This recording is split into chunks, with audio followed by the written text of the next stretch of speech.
ಪರಿಶುದ್ಧ ತ್ರಯೇಕ ದೇವರ ಉನ್ನತವಾದ ಹೆಸರಿನಲ್ಲಿ ನಿಮ್ಮೆಲ್ಲರಿಗೂ ಸಮಗ್ರ ಸತ್ಯವೇದ ಅಧ್ಯಯನ ಕಾರ್ಯಕ್ರಮಕ್ಕೆ ಪ್ರೀತಿಯ ಸುಸ್ವಾಗತ.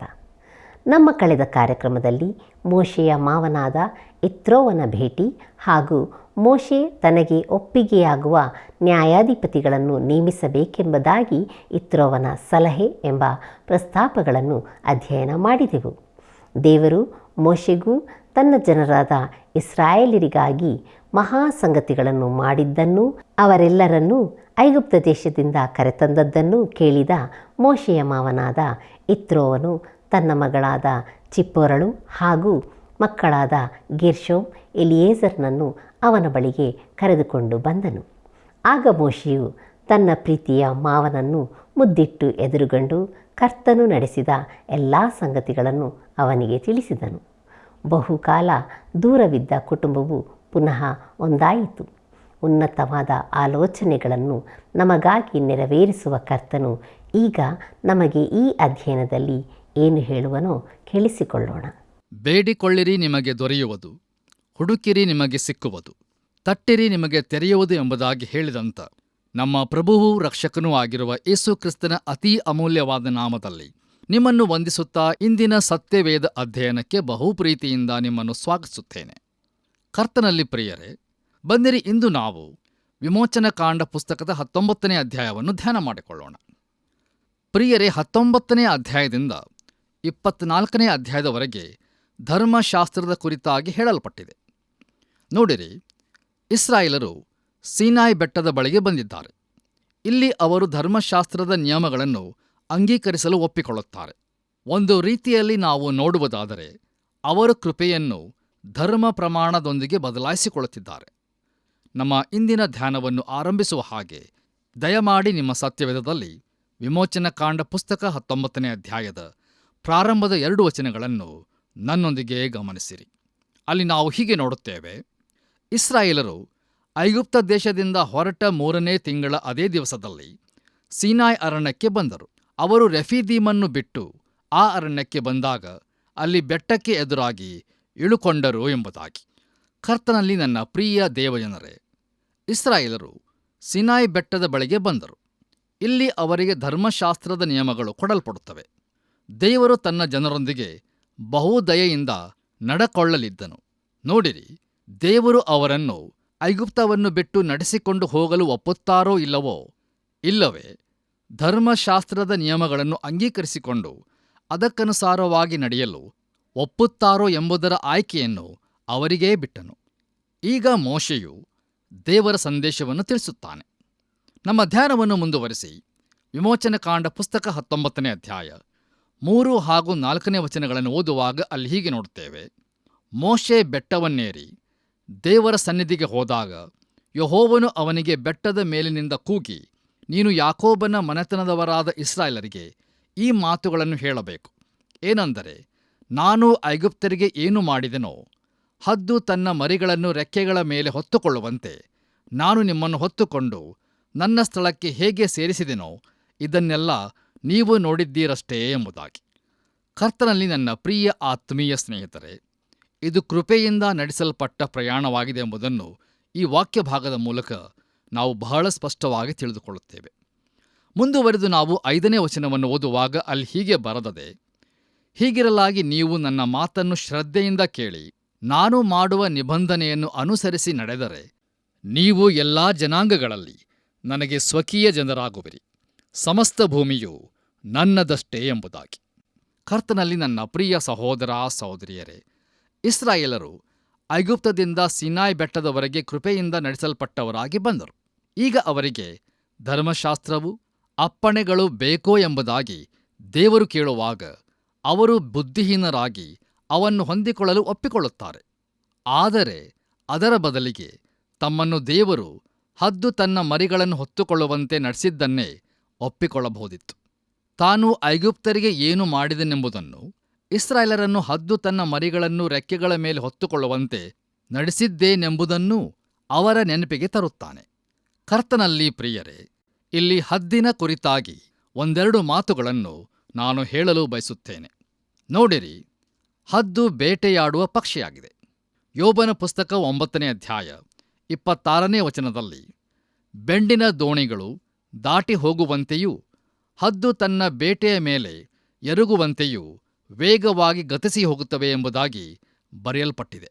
ನಮ್ಮ ಕರ್ತನಾದ ಯೇಸು ಕ್ರಿಸ್ತನು ಕೂಡ ಹೆಣಗಳಿದ್ದಲ್ಲಿ ಹದ್ದುಗಳು ಕೂಡುತ್ತವೆ ಎಂಬುದಾಗಿ ಹೇಳಿರುವುದನ್ನು ನಾವು ಮತ್ತಾಯನು ಬರೆದ ಸುವಾರ್ತೆ 24ನೇ ಅಧ್ಯಾಯ 28ನೇ ವಚನದಲ್ಲಿ ನೋಡುತ್ತೇವೆ. ಆದರೂ ಸತ್ಯವೇದದಲ್ಲಿ ಹದ್ದು ದೇವರಿಗೆ ಸೂಚಕವಾಗಿರುತ್ತದೆ. ಯೆಹೆಜ್ಕೇಲನ ಪುಸ್ತಕದಲ್ಲಿ ದೇವರನ್ನು ಹದ್ದಿನ ಮುಖಕ್ಕೆ ಹೋಲಿಸಲಾಗಿದೆ. ಪ್ರಕಟಣೆ ಪುಸ್ತಕ 4ನೇ ಅಧ್ಯಾಯದಲ್ಲಿ ದೇವರನ್ನು ಹಾರುವ ಹದ್ದಿನಂತೆ ಚಿತ್ರಿಸಲಾಗಿದೆ. ಬಲವಾದ ತನ್ನ ರೆಕ್ಕೆಗಳು ಹಾಗೂ ಅತಿ ಮೇಲಕ್ಕೆ ಹಾರಬಲ್ಲ ಶಕ್ತಿಗಾಗಿ ಹದ್ದು ಪ್ರಸಿದ್ಧವಾಗಿದೆ. ಅದರ ರೆಕ್ಕೆಗಳು ನಿಜವಾಗಿಯೂ ದೈವತ್ವಕ್ಕೆ ಹೋಲಿಕೆಯಾಗಿವೆ. ವಿಮೋಚನಕಾಂಡ ಪುಸ್ತಕ 19ನೇ ಅಧ್ಯಾಯ 4ನೇ ವಚನದಲ್ಲಿ ದೇವರು ಹೀಗೆ ಹೇಳುತ್ತಾನೆ, ಹದ್ದು ತನ್ನ ಮರಿಗಳನ್ನು ರೆಕ್ಕೆಗಳ ಮೇಲೆ ಹೊತ್ತುಕೊಂಡು ನನ್ನ ಸ್ಥಳಕ್ಕೆ ಹೇಗೆ ಸೇರಿಸಿದೆನೋ ಇದನ್ನೆಲ್ಲ ನೀವು ನೋಡಿದ್ದೀರಷ್ಟೇ ಎಂಬುದಾಗಿ. ಕರ್ತನಲ್ಲಿ ನನ್ನ ಪ್ರಿಯರೇ, ಇದು ದೇವರ ಶಾಶ್ವತವಾದ, ಅಪರಿಮಿತವಾದ ಮತ್ತು ಅದ್ಭುತವಾದ ಕೃಪೆಯಾಗಿದೆ. ಕೃಪೆಯಿಂದಲೇ ದೇವರು ಇಸ್ರಾಯೇಲರನ್ನು ಐಗುಪ್ತ ದೇಶದಿಂದ ಹೊರಗೆ ತಂದನು, ಸೀನಾಯಿ ಬೆಟ್ಟದವರೆಗೆ ನಡೆಸಿದನು. ನೋಡಿರಿ, ಇಸ್ರಾಯೇಲರು ಐಗುಪ್ತರ ದಾಸತ್ವದಲ್ಲಿದ್ದಾಗ ಅವರ ಸಹಾಯಹೀನತೆಯನ್ನು ಮತ್ತು ನಿರೀಕ್ಷೆಯಿಲ್ಲದ ಸ್ಥಿತಿಯನ್ನು ಆತನು ಗಮನಿಸಿ ಅವರನ್ನು ಬಿಡುಗಡೆಗೊಳಿಸಿದನು. ರಕ್ತದ ಮೂಲಕ ಅವರನ್ನು ಬಿಡಿಸಿದನು. ಸಂಹಾರ ದೂತನು ಐಗುಪ್ತದ ಮೇಲೆ ಚಲಿಸಿದ ಅದೇ ರಾತ್ರಿಯಲ್ಲಿ ಇಸ್ರಾಯೇಲರು ಐಗುಪ್ತದಿಂದ ಹೊರಗೆ ಪ್ರಯಾಣ ಬೆಳೆಸಿದರು.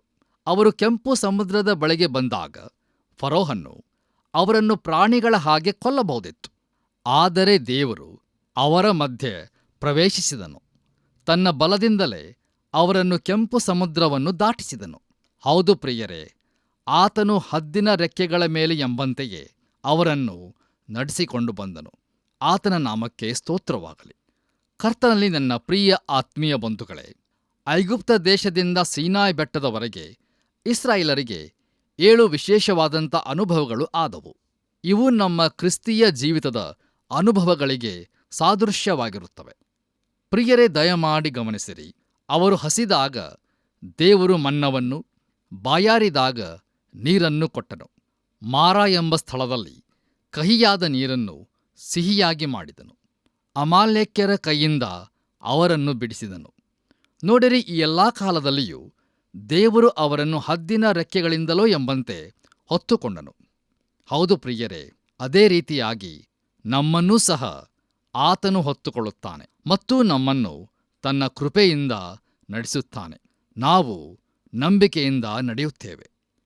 ಕರ್ತನಲ್ಲಿ ನನ್ನ ಪ್ರಿಯ ಸಹೋದರ ಸಹೋದರಿಯರೇ, ಈಗ ಸೀನಾಯಿ ಬೆಟ್ಟದ ಬಳಿಯಲ್ಲಿ ತಾನು ಅವರನ್ನು ನಡೆಸಿ ಕಾಪಾಡಿದ ರೀತಿಯನ್ನು ದೇವರು ಅವರಿಗೆ ಜ್ಞಾಪಿಸುತ್ತಾನೆ. ಈಗ ಆತನು ಅವರಿಗೆ ಆಯ್ಕೆಯನ್ನು ಕೊಡುತ್ತಾನೆ. ಕೃಪೆಯೋ ಅಥವಾ ಧರ್ಮ ಪ್ರಮಾಣಗಳೋ? ತಾನು ಅವರಿಗೆ ಧರ್ಮ ಪ್ರಮಾಣದ ನಿಯಮಗಳನ್ನು ಕೊಟ್ಟರೆ ಅವರು ಕೈಕೊಂಡು ನಡೆಯುತ್ತಾರೋ ಎಂದು ಕೇಳುತ್ತಿದ್ದಾನೆ. ಆದರೆ ಪ್ರಿಯರೇ, ಅವರು ಕೃಪೆಯ ಬದಲಾಗಿ ಧರ್ಮಶಾಸ್ತ್ರವನ್ನೇ ಆರಿಸಿಕೊಳ್ಳುತ್ತಾರೆ.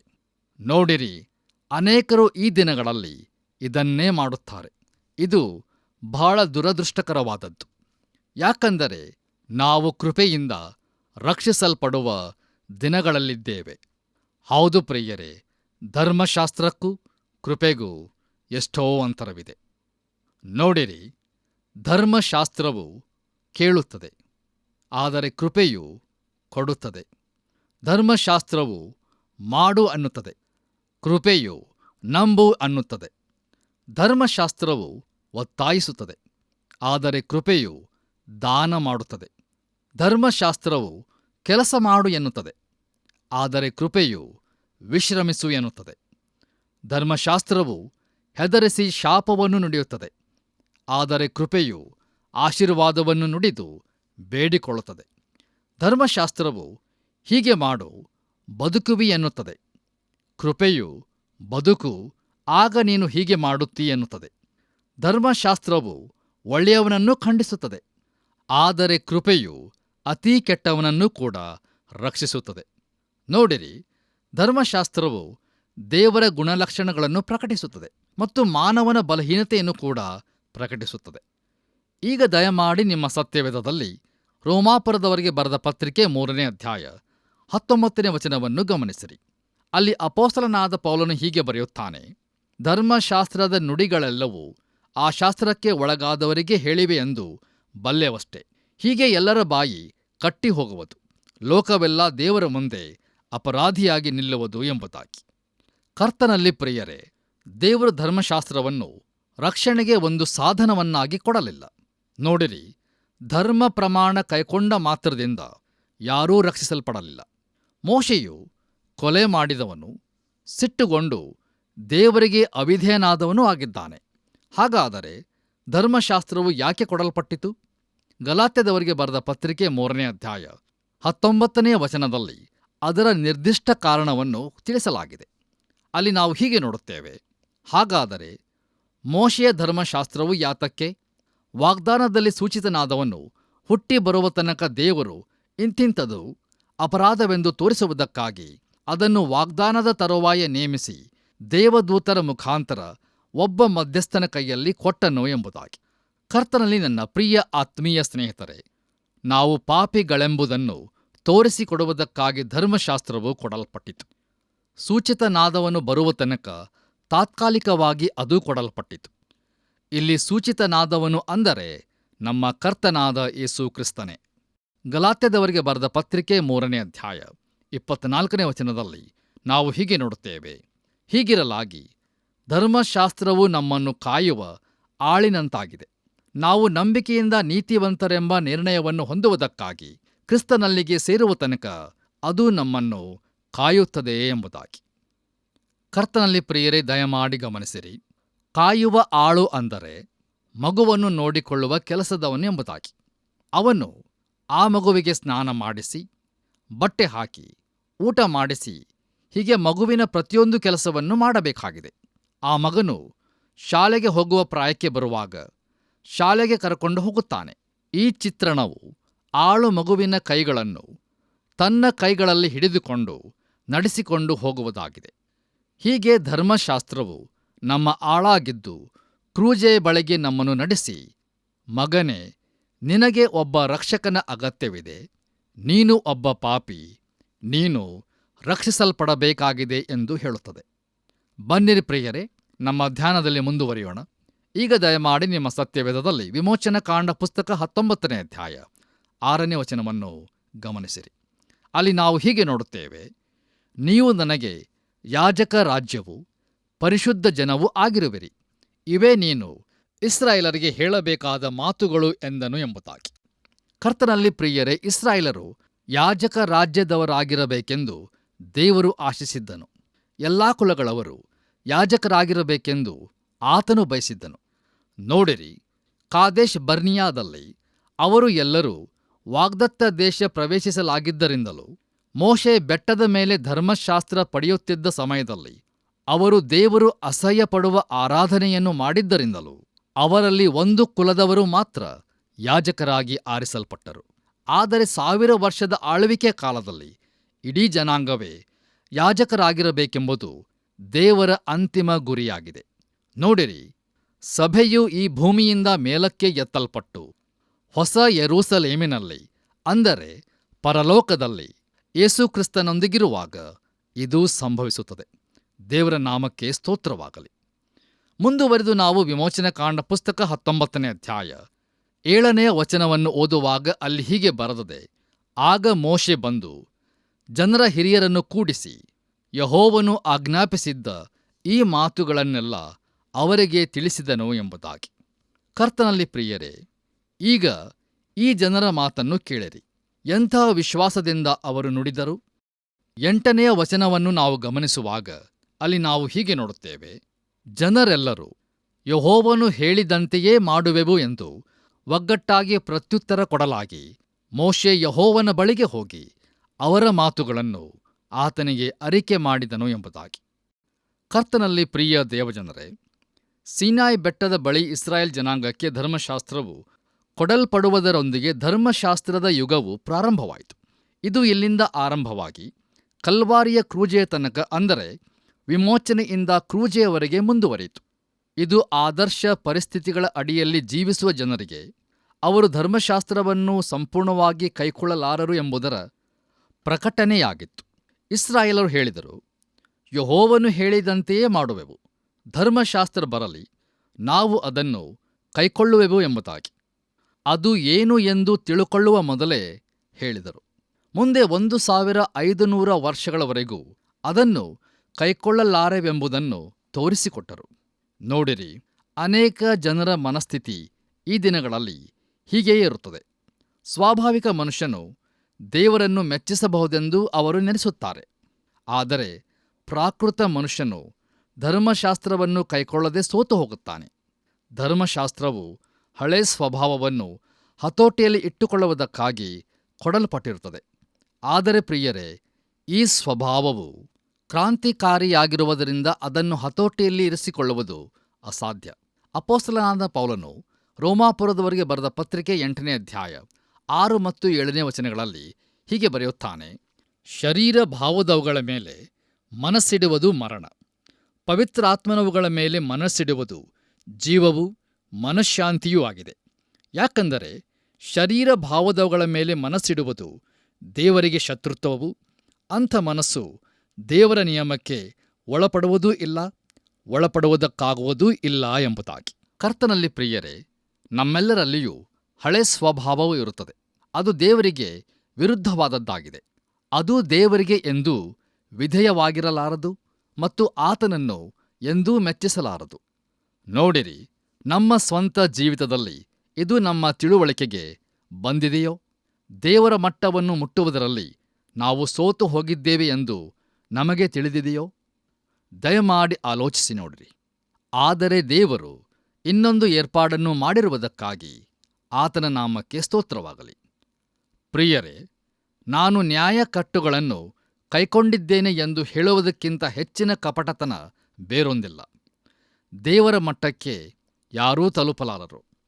ಇಸ್ರಾಯೇಲರನ್ನು ನೋಡಿರಿ, ದೇವರು ಅವರಿಗೆ ಧರ್ಮಶಾಸ್ತ್ರವನ್ನು ಕೊಡುತ್ತೇನೆಂದು ಹೇಳಿದಾಗ ಅವರು, ಕೊಡಿರಿ, ನಾವು ಅದನ್ನು ಕೈಕೊಳ್ಳಲು ಸಿದ್ಧರಿದ್ದೇವೆ ಎಂದು ಹೇಳಿದರು. ಇದು ಎಂಥ ಅಹಂಕಾರದ ಮಾತಲ್ಲವೇ? ಪ್ರಿಯರೇ, ಧರ್ಮಶಾಸ್ತ್ರದಿಂದ ಯಾರೂ ರಕ್ಷಿಸಲ್ಪಡಲಾರರೆಂದು ದೇವರು ಹೇಳಿದ ಬಳಿಕವೂ ಅನೇಕರು ಈ ದಿನಗಳಲ್ಲಿ ತಾವು ದೇವರ ಅಪ್ಪಣೆಗಳನ್ನು ಕೈಕೊಳ್ಳುವವರೆಂದು ಹೇಳುತ್ತಾರೆ. ಒಳ್ಳೆ ಪರಿಸ್ಥಿತಿಗಳಲ್ಲಿ ಇಸ್ರಾಯೇಲ್ ಜನಾಂಗ ಇದೇ ರೀತಿಯಾಗಿ ಪ್ರಯತ್ನಿಸಿ ಸೋತು ಹೋಗಿದೆ. ದಯಮಾಡಿ ಆಲೋಚಿಸಿ ನೋಡಿರಿ. ನಮ್ಮ ಧ್ಯಾನವನ್ನು ಮುಂದುವರಿಸಿ ನಾವು ವಿಮೋಚನಕಾಂಡ ಪುಸ್ತಕ 19ನೇ ಅಧ್ಯಾಯ 9ನೇ ವಚನವನ್ನು ಓದುವಾಗ ಅಲ್ಲಿ ಹೀಗೆ ನೋಡುತ್ತೇವೆ: ಯೆಹೋವನು ಮೋಶೆಗೆ, ಇಗೋ, ನಾನು ನಿನ್ನ ಸಂಗಡ ಮಾತಾಡುವಾಗ ಜನರು ಕೇಳಿ ಯಾವಾಗಲೂ ನಿನ್ನನ್ನು ನಂಬುವಂತೆ ನಾನು ಕಾರ್ಮುಗಿಲಲ್ಲಿ ನಿನ್ನ ಬಳಿಗೆ ಬರುವೆನು ಎಂದು ಹೇಳಿದನು ಎಂಬುದಾಗಿ. ಕರ್ತನಲ್ಲಿ ನನ್ನ ಪ್ರಿಯ ಸಹೋದರ ಸಹೋದರಿಯರೇ, ಧರ್ಮಶಾಸ್ತ್ರವು ಕೊಡಲ್ಪಟ್ಟದ್ದು ಒಂದು ಅದ್ಭುತವಾದ ಘಟನೆಯಾಗಿದೆ ಎಂದು ಕೆಲವರು ಹೇಳುತ್ತಾರೆ.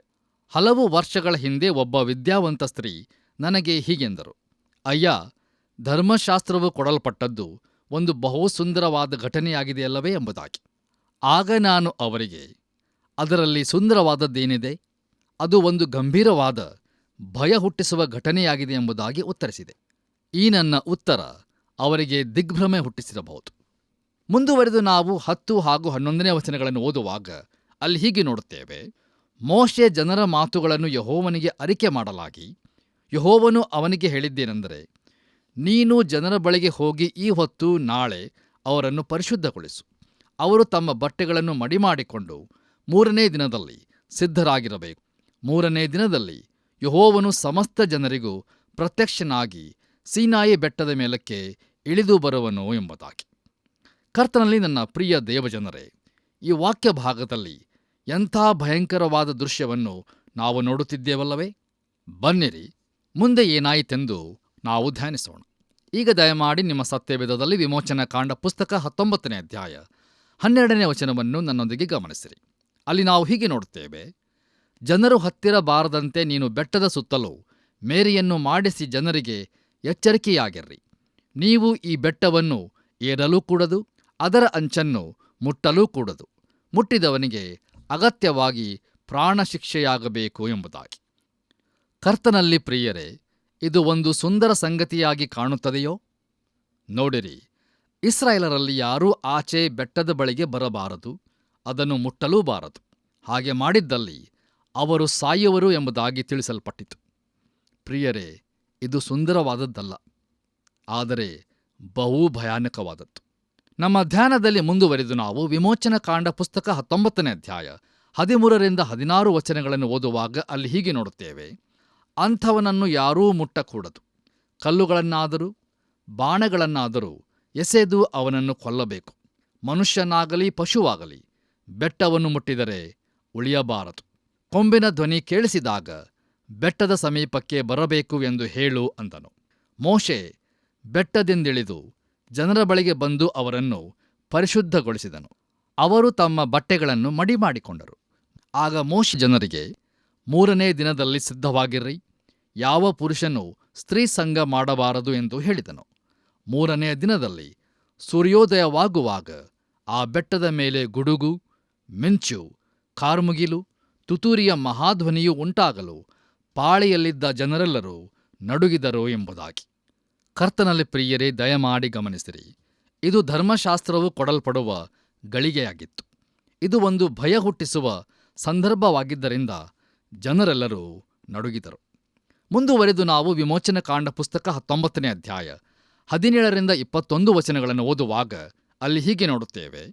ದೇವದರ್ಶನಕ್ಕಾಗಿ ಮೋಶೆ ಜನರನ್ನು ಪಾಳೆಯದ ಹೊರಕ್ಕೆ ಬರಮಾಡಲು ಅವರು ಬೆಟ್ಟದ ಬುಡದಲ್ಲಿ ನಿಂತುಕೊಂಡರು.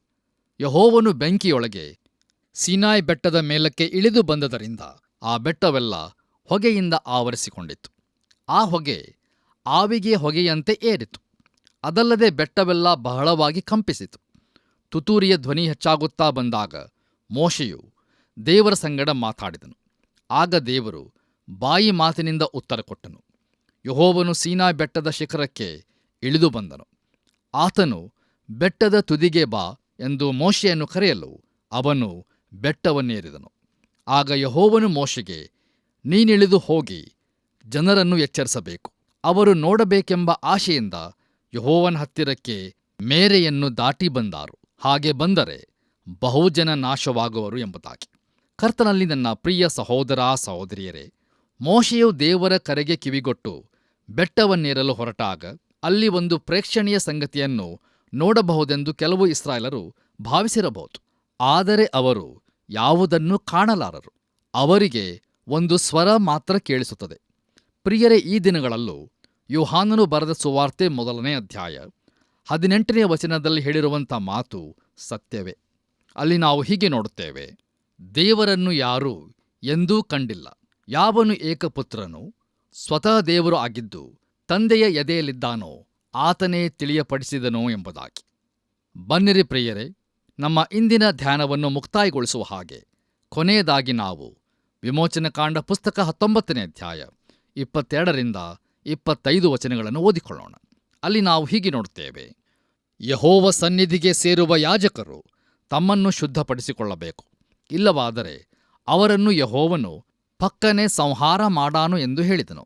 ಅದಕ್ಕೆ ಮೋಶೆ, ಸೀನಾಯಿ ಬೆಟ್ಟವನ್ನೇರುವುದಕ್ಕೆ ಜನರಿಂದಾಗದು. ಬೆಟ್ಟದ ಸುತ್ತಲೂ ಮೇರೆಯನ್ನು ಹಾಕಿ ನಿನಗಾಗಿ ಪ್ರತ್ಯೇಕಿಸಲಿಕ್ಕೆ ನೀನು ಆಜ್ಞಾಪಿಸಿದೆಯಲ್ಲ ಅಂದನು.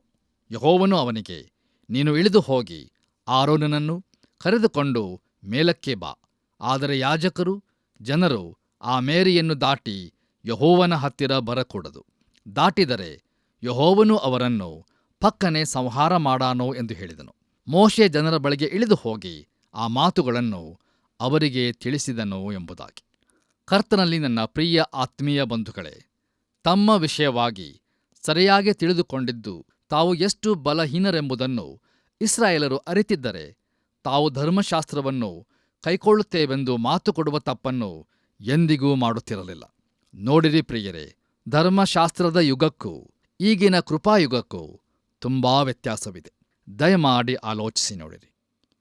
ಈ ವಾಕ್ಯ ಸಂದೇಶವನ್ನು ಆಲಿಸುತ್ತಿರುವಂಥ ನನ್ನ ಪ್ರಿಯ ಸಹೋದರ ಸಹೋದರಿಯರೇ, ದೇವರು ನಮ್ಮನ್ನು ತನ್ನ ಅಪಾರವಾದ ಹಾಗೂ ತನ್ನ ಅಮೂಲ್ಯವಾದ ಕೃಪೆಯಿಂದ ನಮ್ಮನ್ನು ಕೈ ಹಿಡಿದು ನಡೆಸುತ್ತಾನೆ.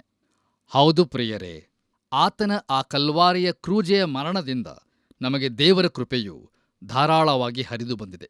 ಆದ್ದರಿಂದ ನಾವು ಆತನ ಈ ಅಪಾರವಾದ ಕೃಪೆಯನ್ನು ಹಾಗೂ ಆತನ ಅಮೂಲ್ಯವಾದ ಪ್ರೀತಿಯನ್ನು ಅಲಕ್ಷ್ಯ ಮಾಡದೆ, ಬಹಳ ಹಗುರಾಗಿ ತೆಗೆದುಕೊಳ್ಳದೆ, ಇಂದೇ ಆತನಿಗೆ ನಮ್ಮನ್ನು ನಾವು ಸಂಪೂರ್ಣವಾಗಿ ಸಮರ್ಪಿಸಿಕೊಂಡು ಆತನು ತನ್ನ ಕೃಪೆಯಲ್ಲಿ ಅನುಗ್ರಹಿಸುವ ಸಕಲ ಆತ್ಮೀಕ ಆಶೀರ್ವಾದಗಳಿಗೆ ಪಾತ್ರರಾಗೋಣ.